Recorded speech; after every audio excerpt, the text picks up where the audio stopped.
조지아주 고등학교에서 총기 난사 사건이 발생해 교사와 학생 4명이 목숨을 잃고 9명이 부상을 당했습니다.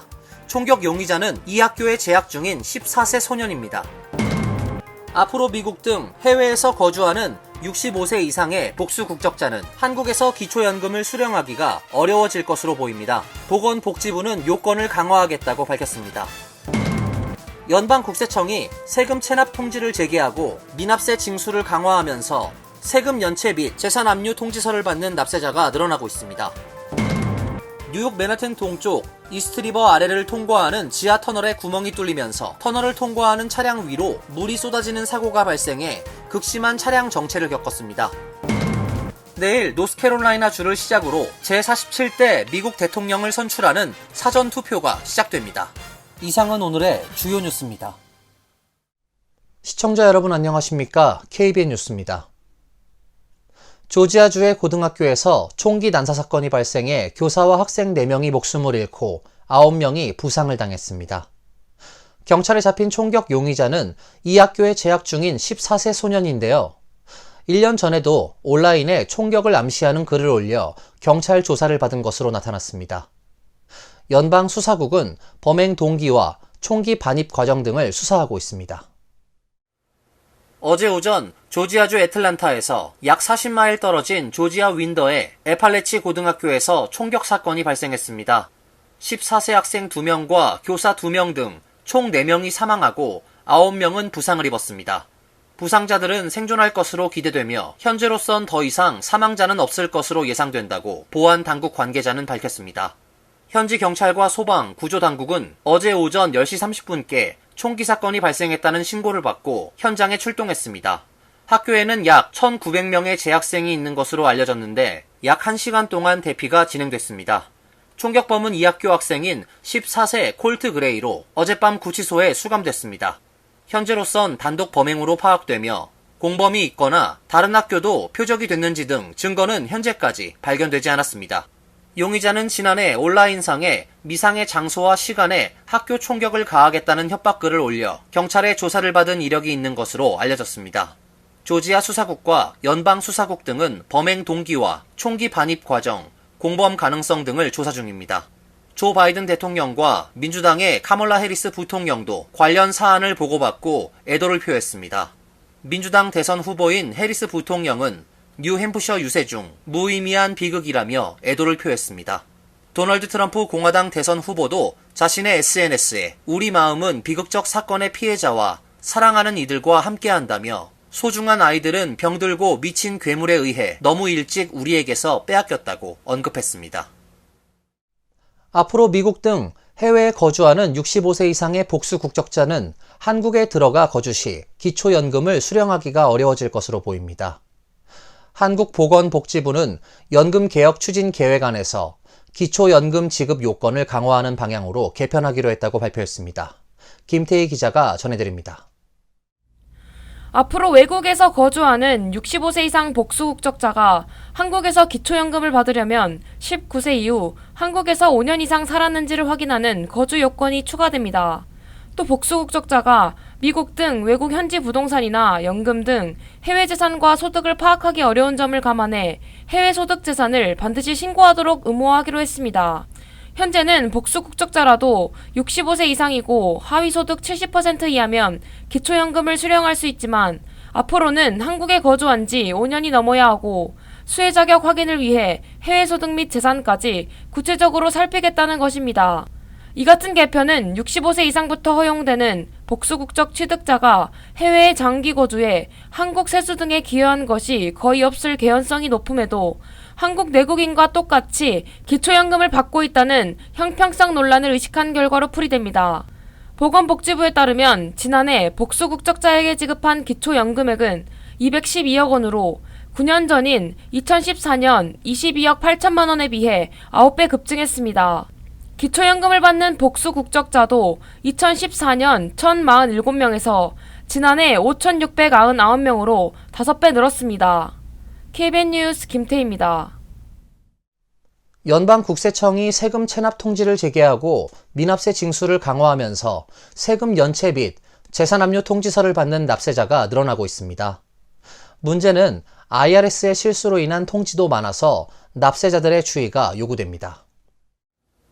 연방국세청은 코로나19 팬데믹 직후 중단됐던 세금 체납 및 재산압류 통지서 발송이 지난해 말부터 재개했습니다. 지난 3년 동안 밀려있던 통지서들이 자동으로 발송되고 있는데 이 과정에서 자동 발송 시스템에서 생긴 오류와 에이전트의 실수까지 더해져 납세자들이 잘못된 미납 또는 재산 압류 통지서를 받는 경우가 예전보다 많아졌습니다. 세무 전문가들은 지난 7월과 8월에 많은 납세자가 체납 관련 통지서를 받았지만 이미 낸 세금을 다시 납부하라거나 IRS 측의 실수로 세금 완납 처리가 되지 않은 경우 등 상당수가 잘못된 것이었다고 지적했습니다. 특히 자영업자의 경우 팬데믹 기간 동안 여러 세금 공제 혜택이 늘어나며 세금 보고가 복잡해지면서 이를 간과한 실수도 꽤 있다고 덧붙였습니다. 또 세금을 내야 하는 고객의 경우 동일한 금액으로 세금 환급을 받은 경우도 있었다며 잘못된 통지서를 받고 처리하는데 수개월이 소요되는 경우도 허다하다고 밝혔습니다. 세무 전문가들은 IRS 통지서를 받으면 상당수의 납세자가 두려워서 세금을 내고 본다며 오류 통지도 있기 때문에 전문가와 상의할 것을 당부했습니다. 또 IRS의 통지서를 무시하고 아무런 조처를 하지 않으면 벌금과 이자가 붙어 감당하기 어려운 액수로 불어날 수도 있다며 전문가의 도움을 받아서 적절한 조치를 취하는 게 가장 좋은 방법이라고 강조했습니다. 뉴욕 맨하튼 동쪽 이스트리버 아래를 통과하는 지하 터널에 구멍이 뚫리면서 터널을 통과하는 차량 위로 물이 쏟아지는 사고가 발생했습니다. 매일 10만여 대의 차량이 통과하는 곳인데요. 공사를 하던 업체 측의 실수로 드러났습니다. 어제 오후 12시 30분경 퀸스 미드타운 터널의 맨해튼 쪽 방면이 물바다가 됐습니다. 이곳은 매일 뉴욕 도심을 오가는 차량 10만여 대가 지나는 곳입니다. 사고 당시 촬영된 사진을 보면 터널 안 천정 환기구에서 물이 흘러내려 터널을 통과하는 차량 지붕 위로 물이 쏟아지는 광경이 보입니다. 소셜미디어에 올라온 동영상에는 운전자가 갑작스런 사고에 당황해하는 목소리도 들립니다. 사고 직후 MTA는 뉴욕시청과의 계약에 따라서 UN 빌딩 옆을 통과하는 새 강변 산책로 건설을 위해 수중시설 점검을 하던 중에 사고가 일어났다고 발표했습니다. 공사팀은 강물 표면에서 드릴 공사를 하던 중 실수로 터널 배기 덕트 위에 있는 주철 라이너에 직경 2.5인치의 구멍이 생기면서 누수가 발생했다고 밝혔습니다. 이번 사고로 터널을 지나는 차량 통행이 중단되면서 이 일대는 극심한 교통체증을 겪었습니다. 사고 2시간 반 만에 터널이 재개통됐지만 한동안 차량 정체가 이어졌습니다. 경찰은 이번 누수로 다친 사람은 없으며 이 사건에 대해 수사 중이라고 밝혔습니다. 내일 노스캐롤라이나주를 시작으로 제47대 미국 대통령을 선출하는 사전투표가 시작됩니다. 실제 투표일은 11월 5일이지만 대부분의 주에서 우편 투표와 사전투표를 실시하고 있는데요. 선거 때마다 조기 투표에 참가하는 유권자가 늘어나고 있습니다. 가장 먼저 투표를 시작하는 주는 노스캐롤라이나주로 11월 5일 본선 투표일보다 61일 빠른 내일부터 사전투표 용지를 발송하기 시작합니다. 사전투표는 우편으로 용지를 신청한 뒤 기표 용지를 반송하는 우편 투표 방식과 직접 투표장에 출석해 투표하는 방식이 병행됩니다. 그러나 일부 주는 직접 출석하는 사전투표만 인정하는 곳도 있습니다. 대체로 대부분의 주가 원하는 유권자 모두가 우편 사전투표를 할 수 있게 허용하지만 일부 주는 여행, 일자리, 질병 등 특정 사유가 있는 경우에만 허용합니다. 뉴욕주와 캘리포니아주 등 19개 주는 대선일인 5일까지 또는 대선일보다 하루 전까지 소인이 찍혀야 표 계산에 포함하는 것으로 규정하고 있습니다. 플로리다주와 조지아주 등 50개 주는 우편 투표용지가 대선일 전 1일부터 뒤 19일까지 도착할 경우 유효한 것으로 인정합니다. 직접 투표소를 방문하는 사전투표는 오는 16일 펜실베이니아주에서 가장 먼저 시작되며 켄터키주가 가장 늦은 다음 달 31일부터 시작합니다. 투표소 사전투표 마감은 펜실베이니아주가 가장 빠른 다음 달 29일까지, 캘리포니아주가 가장 늦은 본 투표일 5일까지 계속합니다. 통계 전문 웹사이트에 따르면 지난 2020년 대선에서 우편 사전투표 비중은 전체 투표율 66.8% 가운데 절반 가까운 43.1%에 달했습니다. 민주당 지지자들은 전체의 44.8%가 사전투표를 한 반면 공화당 지지자들은 30.5%만이 사전투표를 했습니다. 도널드 트럼프 전 대통령의 2020년 선거 결과 전복 시도 혐의에 대한 재판을 주관하는 워싱턴 연방법원 판사가 트럼프의 면책특권 범위를 정하는 재판을 시작한다 밝혔습니다. 워싱턴 연방법원 타냐 축탄 판사는 연방대법원이 지난 7월 트럼프의 대통령 면책특권을 광범위하게 인정하면서 하급심에서 면책특권 적용 범위를 정하라고 결정한 뒤 24시간도 지나지 않아 재판 일정을 제시했습니다. 축탄 판사는 8월 동안 토요일에도 일하면서 트럼프 측이 제기한 항소로 인해 1년 가까이 지연된 재판을 재개할 준비를 마쳤습니다. 축탄 판사는 트럼프 측이 재판을 지연시키려는 시도에 대해 강경하게 대처해왔습니다. 축탄 판사는 대법원이 사건을 반려한 직후 법정에서 트럼프를 전직 대통령이 아니라 범죄 혐의자로 대할 것이라고 밝혔습니다. 뉴욕타임스는 트럼프의 대선 출마와 관련해서는 다소 비난하는 듯이 그의 본업이라고 묘사했습니다. 그러나 대선 결과, 전복 혐의 재판 결과는 축탄 판사보다는 유권자들에 의해 정해질 전망입니다. 트럼프가 대선에서 승리하면 법무부로 하여금 자신에 대한 기소를 철회하도록 지시할 것이고 패배하더라도 연방대법원의 최종 판결이 기다리고 있습니다. 세계 최고 부유한 나라 미국에서 식품을 구하지 못해 굶어야 하는 가구가 1,800만 가구에 달하는 것으로 나타났습니다. 코로나 팬데믹 이후 중단된 정부 지원이 가장 큰 원인으로 지목되고 있습니다. 로이터 통신은 어제 농무부 보고서를 인용해 지난해 미국 전체 가구의 13.5%인 1,800만 가구가 기아 상태에 처했다고 보도했습니다. 지난해보다 100만 가구가량 늘어난 수치입니다. 특히 1,800만 가구 중에서 680만 가구는 기아 상태의 수준이 심각한 상황으로 분류됐습니다. 미국 내 기아는 꾸준히 감소하다 지난 2021년부터 증가세로 바뀌었습니다. 당시 코로나19 팬데믹이 마무리되면서 저소득층에 대한 연방정부와 지방자치단체의 식품 및 급식 지원이 중단된 영향이 컸습니다. 농무부는 지난해 기아 상태에 놓인 미국 가구 수가 늘어난 원인을 구체적으로 설명하지는 않았습니다. 다만 톰 빌색 농무부 장관은 성명을 통해 저소득층 아동 급식에 쓰이는 영양 보충 지원 프로그램의 문턱을 높이고 아동에 대한 세제 혜택 연장안을 처리하지 못한 연방의회를 비판했습니다. 비영리단체인 얼라이언스 투 엔드 헝거는 성명을 통해 하루아침에 미국에서 굶주림을 근절할 수는 없다며 아동에 대한 세제 혜택과 함께 연방 차원의 급식 및 식품 지원을 강화해야 한다고 지적했습니다. 나이가 들면서 노화가 일어나는 것은 자연스러운 현상인데요. 이 같은 노화 현상이 서서히 진행되는 것이 아니라 특정한 나이가 되면 갑자기 진행된다는 연구 결과가 나왔습니다. 월스트리트 저널은 스탠퍼드대의 연구 결과를 인용해 노화는 시간이 지나면서 서서히 진행되는 것이 아니라 갑자기 진행되는 것이 과학적으로 입증됐다고 어제 보도했습니다. 스탠퍼드대 연구팀은 과학저널 네이처에 게재한 논문에서 44세와 60세를 전후로 신체에서 주요 분자 변화가 일어나 갑작스러운 노화 현상이 일어난다고 보고했습니다. 40대 중반의 사람들이 알코올과 지방을 대사하는 능력과 관련된 생물학적 지표와 경로에서 의미 있는 변화를 겪게 되고 이러한 변화는 점진적인 체중 증가로 이어지거나 술에 대한 민감도 증가로 이어지게 됩니다.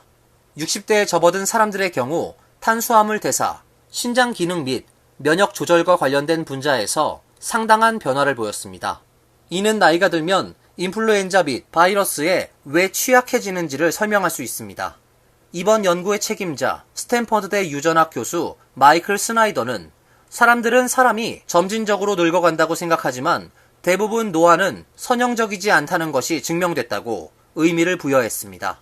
그는 이를 사전에 알고 적당한 운동과 건강한 식습관에 특별한 주의를 기울이면 노화로 인한 충격을 최소화할 수 있다고 덧붙였습니다. 이어서 간추린 소식입니다. 조 바이든 대통령이 철강 기업 US 스틸의 일본 제철 피인수를 막기 위한 조치를 곧 발표할 것으로 알려졌습니다.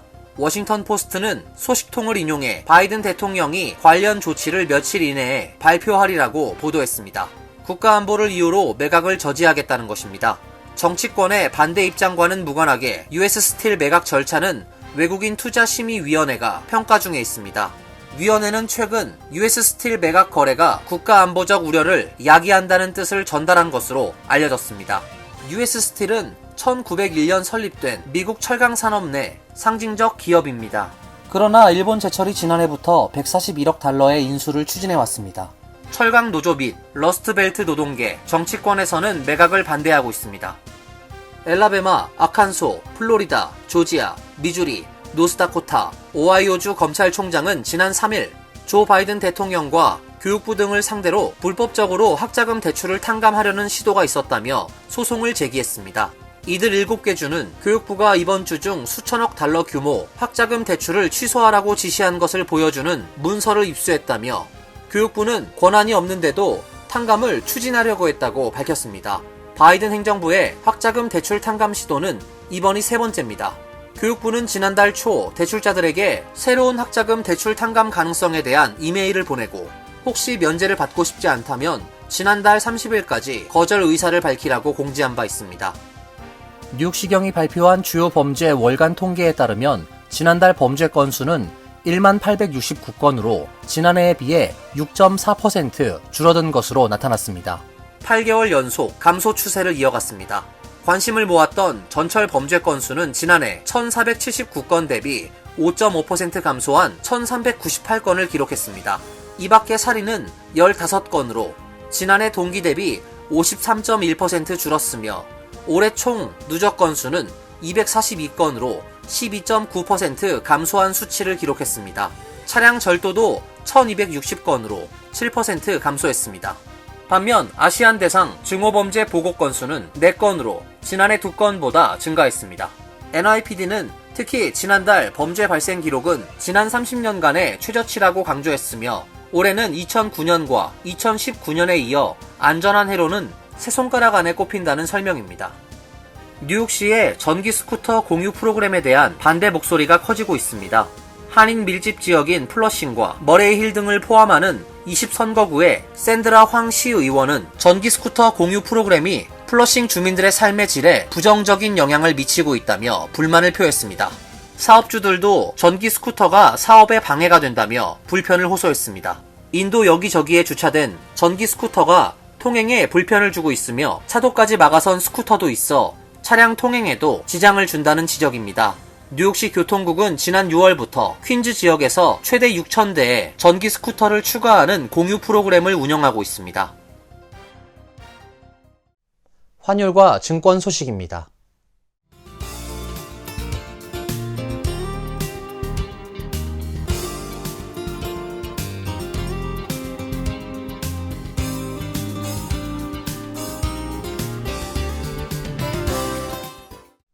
이어서 날씨입니다. 내일도 맑고 쾌적한 날씨가 예상됩니다. 낮 최고 기온 76도, 섭씨 24도, 밤 최저 기온 66도, 섭씨 19도로 예상됩니다. 토요일은 비 소식이 있습니다. 지역에 따라 뇌우도 예상됩니다. 일요일은 다시 맑은 날씨가 예보되어 있습니다. 이상으로 KBN 뉴스를 마칩니다. KBN과 함께 즐거운 시간 되시길 바랍니다. 위 동부 최대 한인방송 KBN이 제작하는 KBN 뉴스는 웹사이트 mykbn.com 그리고 유튜브와 페이스북에서 다시 보실 수 있습니다. 좋아요, 구독, 알림 설정은 뉴스 제작에 큰 도움이 됩니다.